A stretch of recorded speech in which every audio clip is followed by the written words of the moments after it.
It's unclear what the website will be called, but for anyone wanting some good tracks to play while streaming, TPain has got us covered in a pretty big way.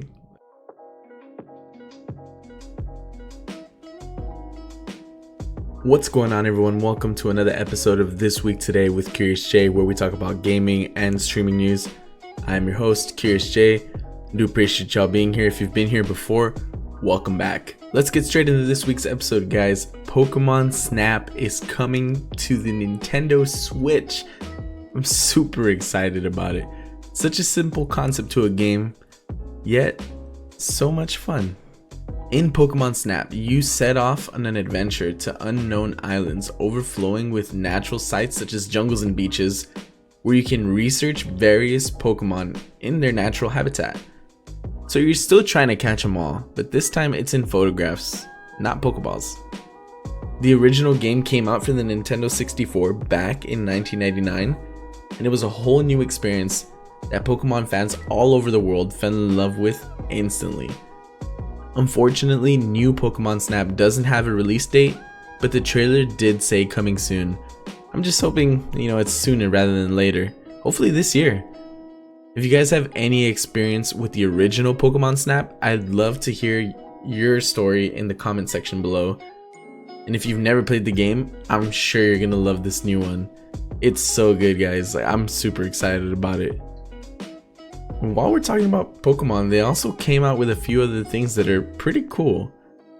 If you're playing Pokemon Sword and Shield, then I'm sure you're also already playing with the Isle of Armor DLC that was released fairly recently.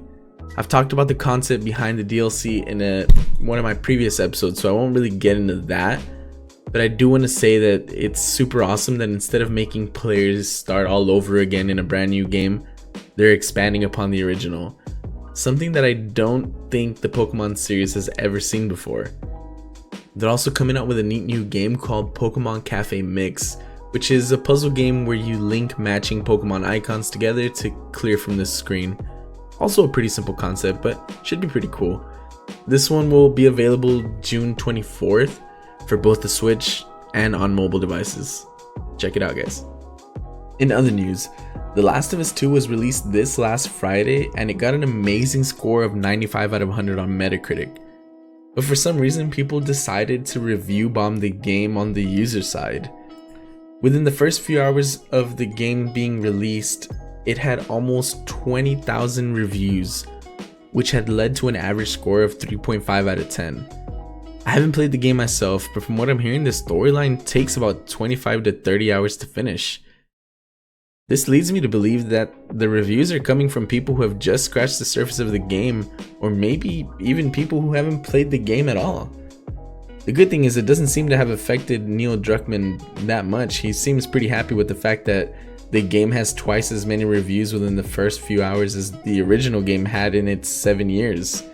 So that's cool, he's got a positive attitude about it. If you are planning on playing the game, I would stay away from the reviews as they most likely contain spoilers or probably even outright lies about the game. I know this has happened to games before. It happened recently to Animal Crossing New Horizons, but I still don't see the purpose behind doing that. Review bombing a game isn't going to stop people from playing it, especially a game like this one. People have been looking forward to The Last of Us 2 for so long. Why would they let some crappy reviews from people who probably haven't even played the game stop them from enjoying it themselves? I say just try it out for yourself and maybe actually finish the game before you decide to write a review about it. If you are playing through the game, let me know what you think about it so far, without giving any spoilers, of course. And last but not least, guys, in last week's episode we talked about all the DMCA issues that streamers were having, some of them even unfortunately getting strikes on their own channel. I do hope that some of the links I left to royalty-free music were able to help y'all out though. So if you haven't yet, go check out last week's episode. There's a bunch of links in the description down below that should help you out. Well, just a few days ago, rapper and songwriter TPain announced that he's letting streamers use his beats along with some of his newer songs for free. TPain has been streaming on Twitch for months now, so the world of streaming is nothing new to him, and it's super awesome that he's going this far to help us all out. According to TPain, streamers can use any of his songs from the past 2 to 3 years, but anything before that is off limits as other companies such as Sony have money involved. When it comes to DMCA takedowns, TPain mentioned that an artist would never go out of their way to do that. In fact, he even mentions that they usually get more excited about hearing their music on someone's streams than we do about playing their music on stream.